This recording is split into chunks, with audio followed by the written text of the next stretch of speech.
right. Okay. I want to introduce our speaker today. Our speaker is Fred Clark. Fred is a member of JESNA's board as well as a member of the board of the BJE of New York /Sages, an organization soon to have a new name. Metni of the United Synagogue in New York and R.A. Voot. He's also an active member of COJER and a part of the UJA Federation and is on his task force of Jewish community development and communal Jewish education. In light of many of the things Fred does, he also is a congregational school teacher. He's been doing that for a while and works as an educator for the Museum of Jewish Heritage of New York and is an active student of Jewish text. For 43 years, Fred was actively involved in the diamond business and was president of Clare Brothers. Fred came to us with the idea that you're going to hear about today at the JESNA ADCA board meeting last February, and shared with us some of the work that he had done on a project called Torah Topics for Today. His presentation led to a significant amount of interest amongst the people who were there. Fred agreed to come back and talk to the group when he was further along with the project. He is certainly at that situation now, and without further ado, I'm going to introduce Fred, who's going to go through the genesis of the project, the goals of the project, and briefly show two examples of how the project actually looks, and we'll answer some questions about that. Fred. You want to switch chairs with him? We can. Okay. I'm going to go check on some of these. So I should just talk and begin? Can I be heard? I'm going to start anyway. Okay. Jewish education, non-Orthodox Jewish education, gets a really bad rap out there. And it's, I believe, gets a rap much worse than the delivery system of Jewish education. Sure, there's a lot to do to improve the delivery system and to improve congregational Jewish education. However, it's really important the sociological environment in which the kids are educated.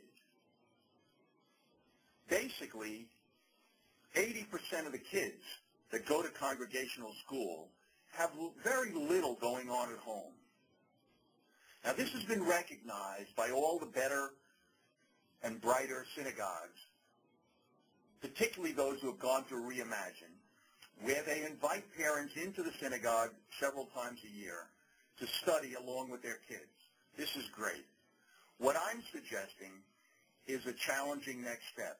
How do we empower parents to be able to have meaningful Jewish interaction with their children at home? Most parents are highly educated. They feel very comfortable helping their kid with their math, English, science homework. However, when it comes to something spiritual or religious, they don't feel empowered.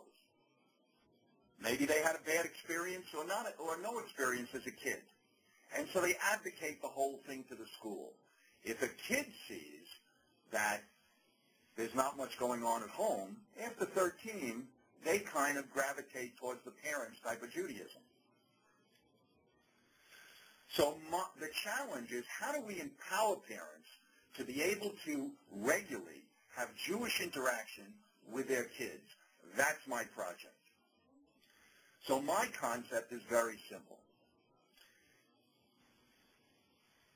Come up with relevant, short, values-driven lessons that any parent, Jewish or not, would be glad to use with their kids, except that we reference the Torah.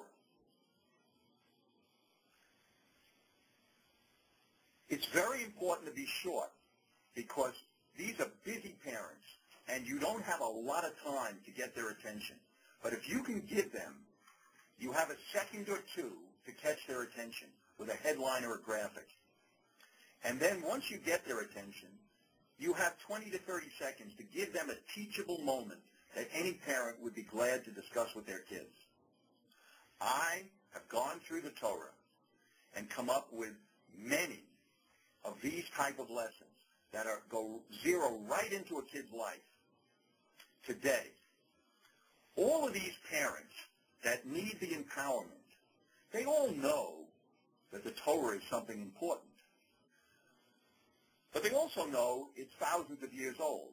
And 80% of them, of the non-Orthodox Jews, do not see any relationship between this important document from thousands of years ago and their current life today. My project is to break that myth down and show them the relevance of the Torah for their life. And I do it all in a few hundred words.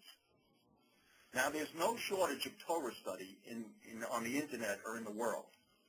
But there is a critical shortage of people who do what I do, which is give them a teachable value lesson referencing the Torah in a couple of hundred words. An ethic or a value lesson that any parent would be proud to discuss with their children. Let me show you what I mean. Let's go to Mate, okay, because I've just picked on a few that Steve had from the ones that he circulated to the executive committee, which were current at that time. If you take Matot, we're talking about the concept of keeping your word. Keeping your word is much more easily said than done. It's really easy to make promises, for parents to make promises to kids that they may not be able to fulfill. And it's very easy for kids to make promises to parents about their behavior that they also will have difficulty fulfilling. This Torah portion discusses the importance of vows, and Judaism makes verbal commitments a very high priority.